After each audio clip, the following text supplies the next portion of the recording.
The holidays are supposed to be the most magical time of the year, a warm, glittering season of goodwill, generosity, and shared humanity. And yet, every single year, without fail, a small but remarkably confident group of people manages to look at all of that and find something to complain about.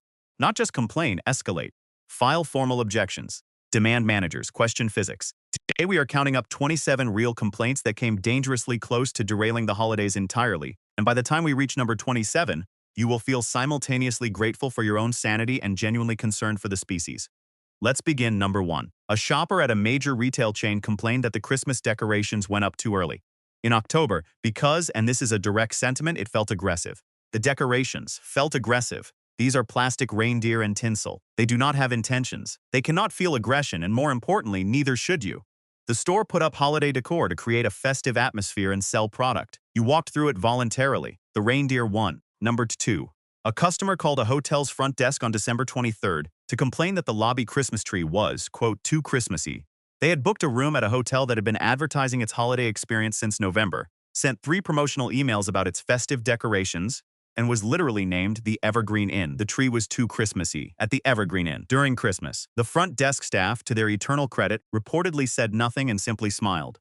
Number 3. A family at a holiday light display submitted a written complaint, written, on paper, voluntarily, stating that the lights were too bright and interfering with the ambiance. The display was called Winterland Spectacular. The entire premise is brightness. The lights are the product. Complaining that a light show has too much light is like attending a concert and filing a grievance because there was music. Number 4.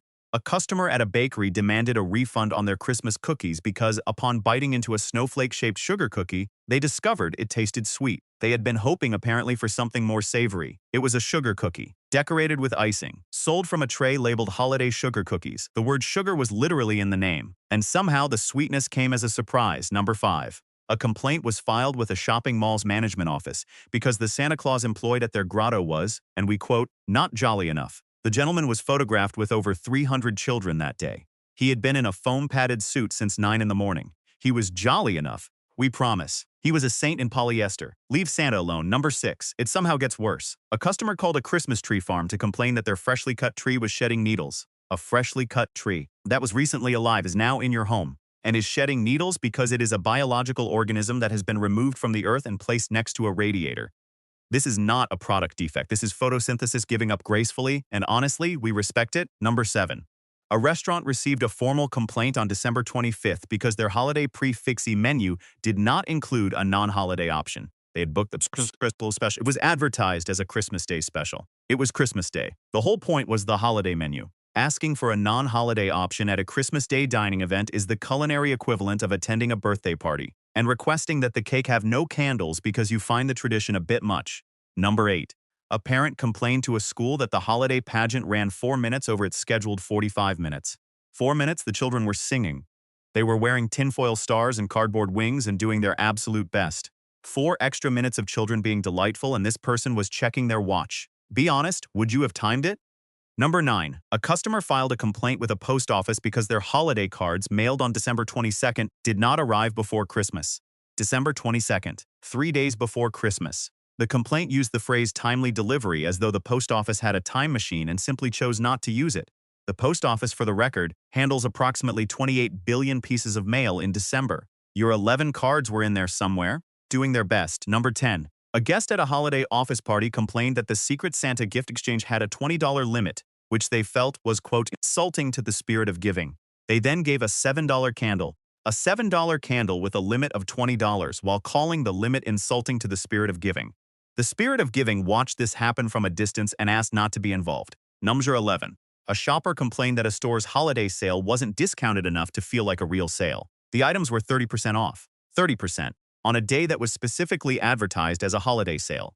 Their threshold for a real sale, when pressed, was apparently somewhere above 70%, at which point the store would essentially be paying them to take merchandise. The economy does not work this way. It has never worked this way. Number 12. This next one defies logic in the most seasonal way possible. A customer contacted a turkey supplier 3 days before Thanksgiving to complain that there were no fresh heritage breed free-range turkeys available in their size. 3 days before Thanksgiving. Heritage breed, free-range, in their size. These birds are raised on farms, not assembled on demand. You cannot special order a specific turkey 3 days before the single most turkey-intensive event in the national calendar and be surprised when the answer is no. Plan ahead.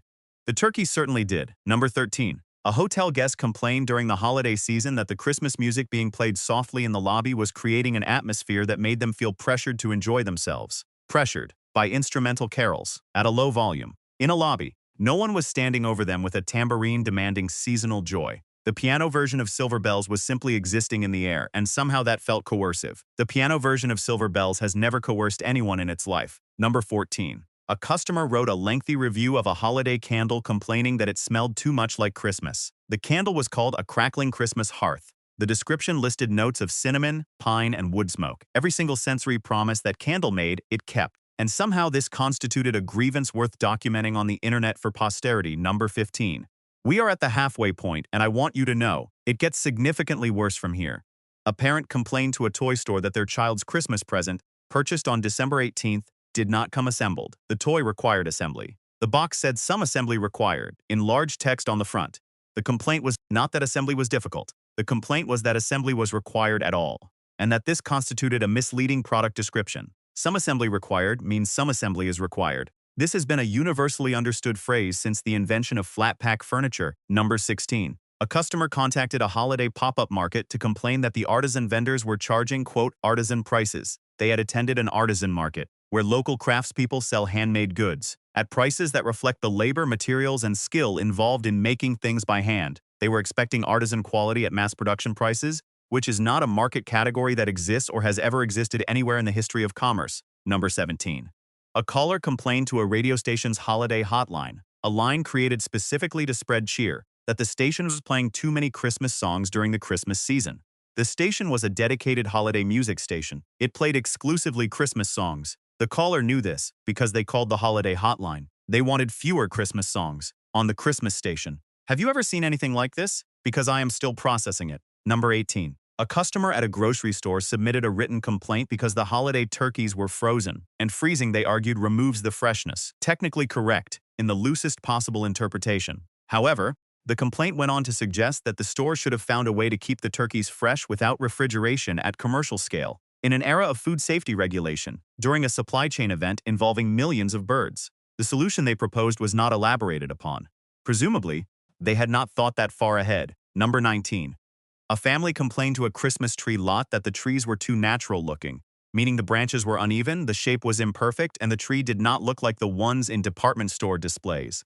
Those trees in department stores are artificial. That is why they are perfect. A real tree grown in actual soil under actual weather conditions with actual biological variation will look like a real tree, because it is one. The imperfection is the point. The imperfection is what makes it beautiful. The imperfection is being lost on you entirely. Number 20. A customer complained that a gift wrapping service at a department store had wrapped their items too neatly. The corners were, in their estimates, too crisp, which made the package look like it wasn't wrapped with love. The gift wrap was so precise, so geometrically perfect, that it registered as loveless. The trained professional who wrapped it, presumably with both care and significant technique, created something too technically accomplished to feel personal. The customer wanted messier wrapping from a gift wrapping service, as a stylistic choice. On purpose. Number 21. A guest at a Thanksgiving dinner hosted by their own family formally complained, at the table out loud in front of everyone, that the mashed potatoes were too creamy. Not under-seasoned, not cold, creamy. The host had made them with butter and cream and effort, which is what mashed potatoes are, which is why we eat them. The guest then offered unprompted a detailed description of how they would have made them differently, while eating them. They ate 3 helpings of the potatoes they had critiqued at length. Number 22. A customer called a national parks visitor center to complain that the snow on the holiday hiking trail was wet. The snow was wet. Snow is frozen water. When it melts slightly or compresses underfoot or contacts slightly warmer air, it becomes wet. This is the hydrological cycle. This is what snow does. The park ranger who received this call maintained professionalism that borders on superhuman, explained the science, and was reportedly thanked with a follow-up complaint that the explanation was too technical. Number 23. A shopper filed a formal grievance with a mall management company because the holiday crowds were too crowded. They had arrived at a major shopping mall on December 23rd at noon on a Saturday.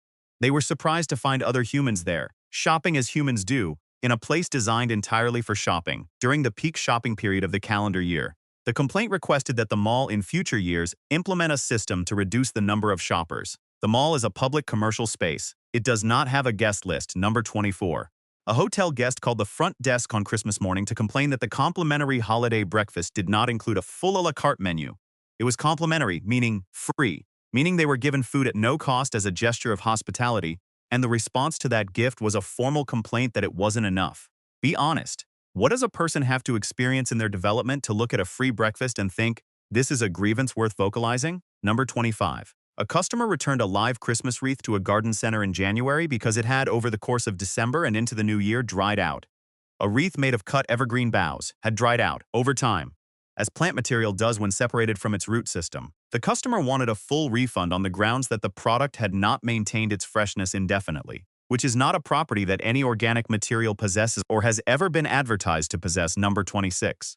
A family called a charity organization's holiday toy drive hotline to complain that the gift their child received was not the specific item on their child's wish list. The gift came from a charity, donated by a stranger, out of goodness, for free, as an act of pure, unscripted generosity from a human being who will never know the recipient's name. The complaint was that the stranger's generosity was insufficiently customized. There are no words in any known language that adequately address this, so we will simply sit with it for a moment and reflect. Number 27. And here we are, the final entry. A couple sent a formal written letter, not an email, a letter on paper with a stamp, to the neighborhood association to complain that a neighbor's holiday light display was, in their words, creating an unrealistic standard of holiday effort that made their own decorations look inadequate by comparison. Had done too good a job at decorating their own home, on their own property, with their own time and money. And the complaint was that this excellence was somehow an imposition on those who had chosen to do less. We have officially arrived at the end of the list, and at the end of something far more significant than that. What these 27 complaints share is not stupidity, not malice, and not even genuine unhappiness. They share a quiet, confident, completely unexamined belief that the world is a customer service experience, and that every inconvenience, every wet snowflake, every bright light, every too perfect gift wrap is a correctable error that someone should have prevented on their behalf. The holidays do not owe us anything. The season is not a service. The tree sheds because it was alive. The snow is wet because that is what snow is. And somewhere, a neighbor spent 2 weekends hanging lights because the dark needed something bright in it, and all they got was a letter. Which one got you? Drop it in the comments. And if you've witnessed something that belongs on this list, please, for the love of all that is seasonally appropriate, tell us about it below. If this video made you feel saner by comparison, which it should have, hit like, subscribe, and enjoy the holidays in the full confidence that you, at least, are getting through them with your dignity intact.